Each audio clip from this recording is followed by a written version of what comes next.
ए शंभू बाबा लड़का लड़की के प्यार बा शंभू बाबा। कैसे प्यार बा? लड़किया के बियाह ठीक हो सुनील भैया, सुनील बैठने बड़ा हमारे देव मोटर्स गोपालगंज। सही बात बा। बियाह ठीक हो तो आइल डुमरसन बाजार पर भेंट भइल। डुमरसन झंडा के मेला में वही जी राम किशोर आडवाणी जी रोल। हाँ तो भेंट में क्लास ये राजा हमार बियाह हमार बाप भाई ठीक कर दिले बा ना तो मेरा रू से कलश की बियाह हमार बाप माई ठीक कर दिलस। बाप माई के मान मर्यादा इज्जत प्रतिष्ठा के मध्य नजर रखते हुए शंभू बाबा हम अपना प्यार के बलिदान देवे को तैयार बनी। तू हम प्यार के बलिदान हम के गजिया बे हमार बाबू। तू जाके गोबर पथी है पिछुआरा अपना गोबर पाथ है राजन भैया कलश लड़का की शादी के कार्ड गई बा छपाई कुछ दिन बाचल बाटे होखे में जुदाई शादी के कार्ड तहर गइल बा छपाई कुछ दिन बाचल बाटे होखे में जुदाई कम में तो हद से गुजार जाइब एहो रानी कम में तो हद से गुजार जाइब एहो रानी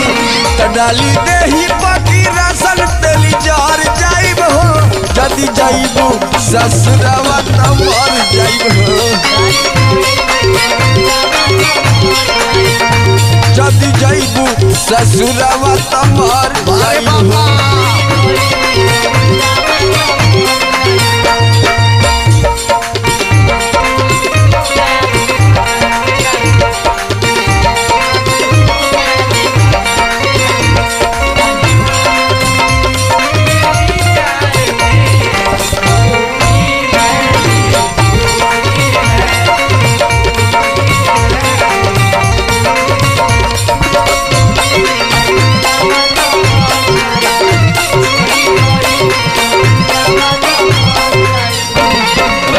बाबा कि ये तो द्वार पर बारात आई आई बारात रानी तहरा द्वार पर फिर जाई पानी हमरा कोइल धइल प्यार पर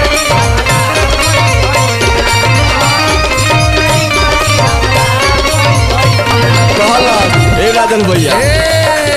कि आई बारात रानी तहरा द्वार पर फिर जाई कोइल धइल सब हमारा प्यार पर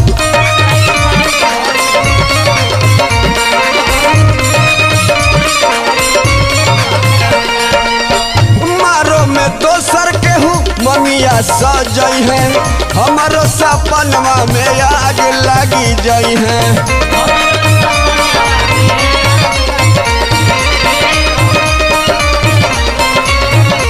राजन भैया अगर तू चल जाइबू बियाह में मुकुरध्वज बाबू मिठाई बने अगर तू चल जाइबू राजन भैया तो हमार तुम ही बताओ कि हमार तो दिल टूट के छिटा जाई बुकनी बुकनी हो जाए ना राजन भैया कितना टूट के तो हम बिखार जाइबो हो रानी हम हूँ बिखार जाइब हो रानी तो डाली देही पकी रसन तेली जार जाइब हो जदी जाइबू ससुरावा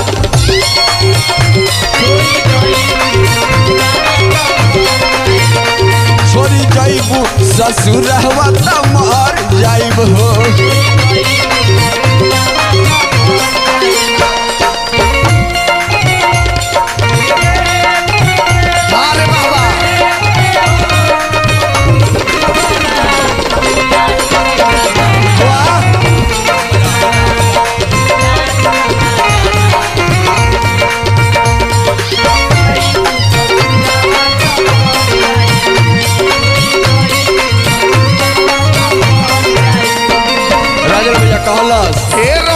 जब तू चल जाइबू हाँ तो खाली तहार डोलिए ना जाई ये करुण बाबा ओकरा संगे हमार जिंदगी के सारा चैन सुकून हमार नींद हराम करके लेके जाइबू कलश ये रानी कि चैन सुकून रानी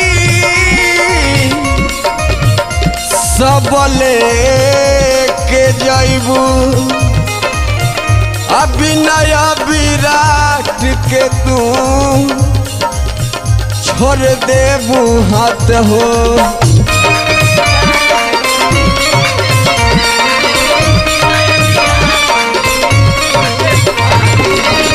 चाइना सुकून रानी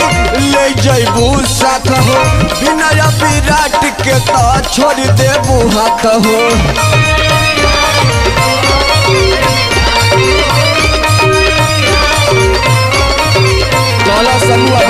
कि तोर बियाह करता है तो अर्जुन शर्मा से हाँ बुआ विनोद भाई स्टूडियो वाला बारे अगुआ बारे विनोद भाई स्टूडियो वाला राजन कलश अर्जुन से शादी होता लागल बा पता कैसा नसीब बाटे हाय रे विधाता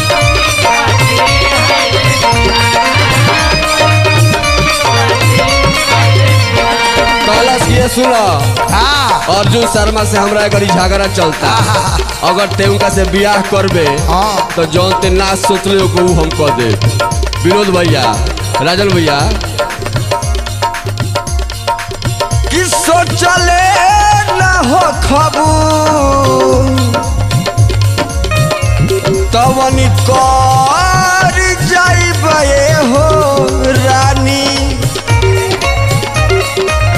सोचले ना हो तवन कर जाइबे हो रानी तो डाली दे ही बाकी राशन तेली जार जाइब हो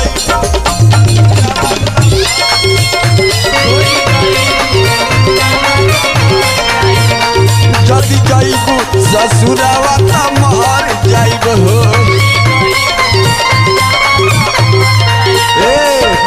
शादी के कार्ड तहर गइल बा छपाई कुछ दिन बाचल बहु होखे में जुदाई गम में तो हद से गुजार जाइबे हो रानी गम में तहरा हद से गुजार जाइबे हो रानी कहलस का ये समझुआ बा का हो विनोद भाई अगुआ के समझा दो हे विनोद भाई के का समझाई सबसे बेसी सुभाष शर्मा के समझाओ ऐसे कि अगर अर्जुन शर्मा के बियाह एकरा से होई नु तो हम कुछो कर जाए कुछो कर देबो फांसी लगा ले आग लगा ले देही में बाद में तू फंसबो तरह से कहता नहीं समू बाबा कि गम में तो हद से